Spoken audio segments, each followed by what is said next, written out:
2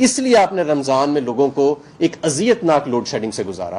اور میں آپ کو دعوے سے کہتا ہوں اس طرح کی لوڈ شیڈنگ پاکستان تحریک انصاف کے دور میں کبھی نہیں ہوئی تھی. اگر آپ بر وقت سسٹم گیس کو ڈائیورٹ کر دیتے تو لوگوں کو رمضان میں اس اذیت سے نہ گزرنا پڑتا. تو یہ بھی ایک بہت بڑی ناکامی تھی. پھر اب آپ یہ دیکھیں کہ جو پاکستان یہ نون لیگ ہے, پاکستان مسلم لیگ, اس وقت ملک میں بجلی مہنگی کیوں ہے؟ یہ کہتے تھے ہم 12 روپے کی بجلی کریں گے, اب کیوں نہیں کر رہے؟ اس کی مہنگی بجلی اس لیے ہے کہ یہ جو امپورٹڈ ایندھن پہ انہوں نے پاور پلانٹ لگائے, اس وقت لوگ انہیں کہتے تھے کہ ڈیم بنائیں. ہمارے دور میں الحمدللہ 6 ڈیمز پہ کام شروع ہوا.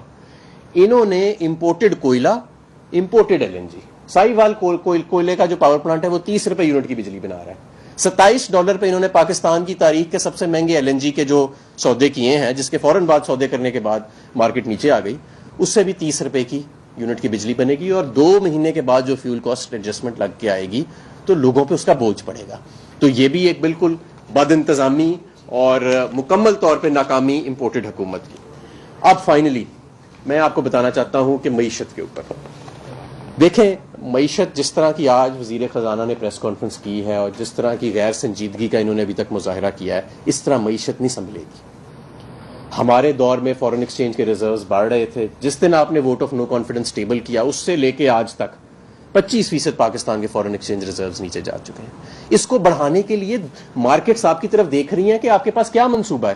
آپ نے کہا ہم سعودی عرب سے $8 ارب کے پیسے لا رہے ہیں. آپ نے اپنے ہاتھ کے جو رپورٹر ہیں ان سے وہ خبر لگوائی, اور اس کے بعد آج خبر آپ یہ دے رہے ہیں کہ جو پچھلے $3 ارب سعودی عربیہ نے ہمارے پاس رکھوائے ہوئے ہیں وہ بھی وہ واپس مانگ رہے ہیں, اور آپ ان سے ریکویسٹ کر رہے ہیں کہ وہ نہ واپس لیں.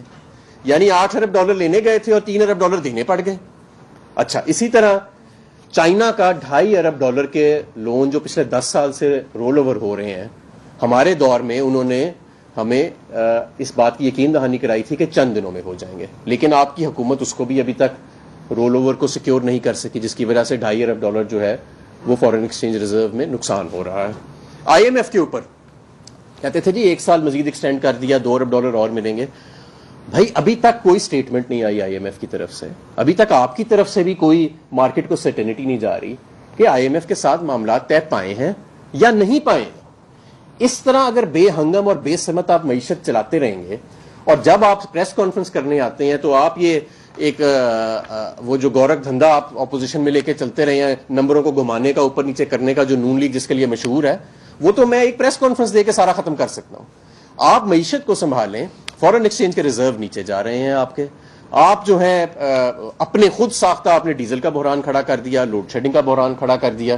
مہنگائی جو ہے وہ 1%.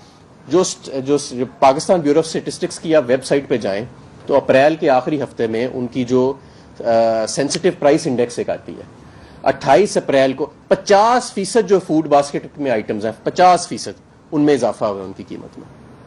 تو کہاں ہے آپ کی ایڈمنسٹریشن؟ آپ تو مہنگائی مارچ کرتے تھے.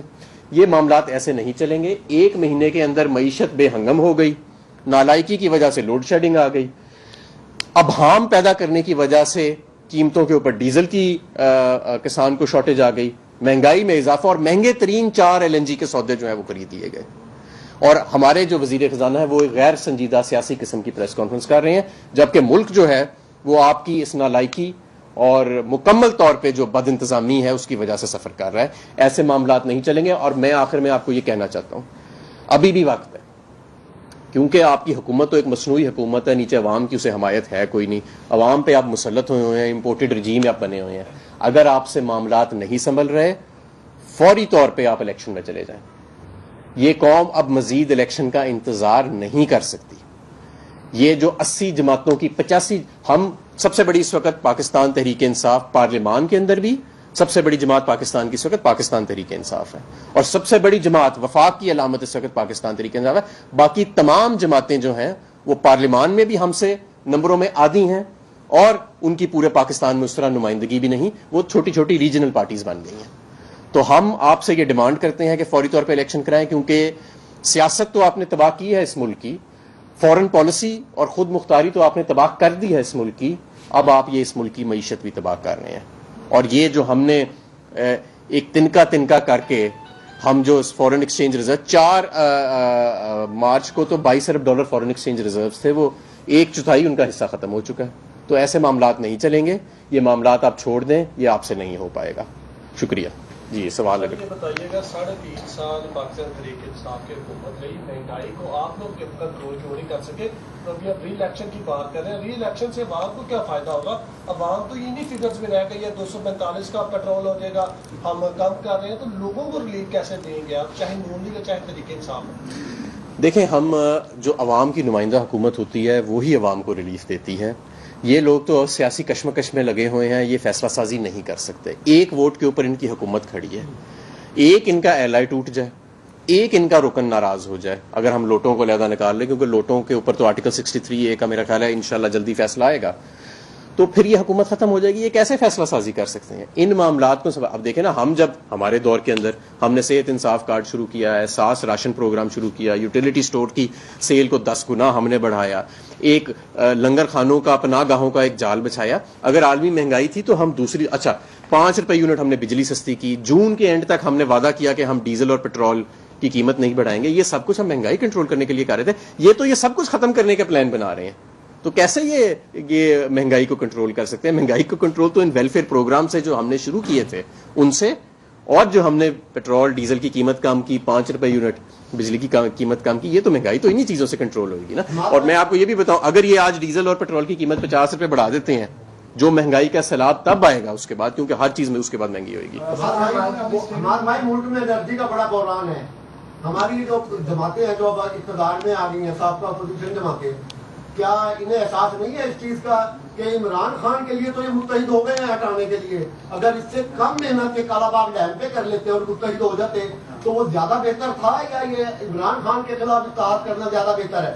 دیکھیں, یہ فروری میں تو ایک دوسرے کے ساتھ بیٹھ بھی نہیں رہے تھے, اور پھر ایک دم ایسا کچھ ہوا کہ یہ سارے بیٹھ بھی گئے آپس میں, اور ہمارے 20 لوٹے بھی نمودار ہو گئے. اور آپ کی بات بالکل ٹھیک ہے, ہمارے دور میں آپ کو گارنٹی دیتا ہوں کہ یہ جو پچھلے 3 ہفتے میں لوڈ شیڈنگ ہوئی ہے, اگر ہمارا دور ہوتا تو ایک لمحہ بھی انشاءاللہ تعالی لوڈ شیڈنگ نہیں ہونی تھی, اور ہم نے نہیں ہونے دی. ہم نے کر کے دکھایا. اس سے زیادہ گرمی پڑی, اس سے زیادہ LNG کے ڈیفالٹس ہوئے, ہم نے لوڈ شیڈنگ نہیں ہونے دی. پچھلے رمضان کو دیکھ لیں, میری ٹویٹس اس پہ موجود ہیں کہ ہم نے load shedding force load shedding نہیں ہونے دی. ریونیو بیسڈ لوڈ شیڈنگ جو ہائی لاس ایریاز میں ہے وہ علیحدہ ہوتی ہے, اور وہ 2011 سے چل رہی ہے, لیکن اس کے علاوہ ہم نے فورس لوڈ شیڈنگ نہیں ہونے دی. جواد بھائی یہ بتائیے گا کہ حکومت اس وقت گرفتاریوں کی بات کر رہی ہے, لانگ مارچ کی آپ بھی تیاری کر رہے ہیں, تیار ہیں گرفتاریوں کے لیے بھی؟ اور کیا جو آپ کا لانگ مارچ ہے خون میں حماد اظہر نیوز کانفرنس کر رہے ہیں, انہوں نے کہا کہ مہنگائی کی شرح 13.4 کی سطح پر آ چکی ہے, آپ سے معیشت سنبھالی نہیں جا رہی. وزیر خزانہ عجیب باتیں کر رہے ہیں. IMF کو کہا تھا کہ جون تک مہنگائی میں اضافہ نہیں کریں گے.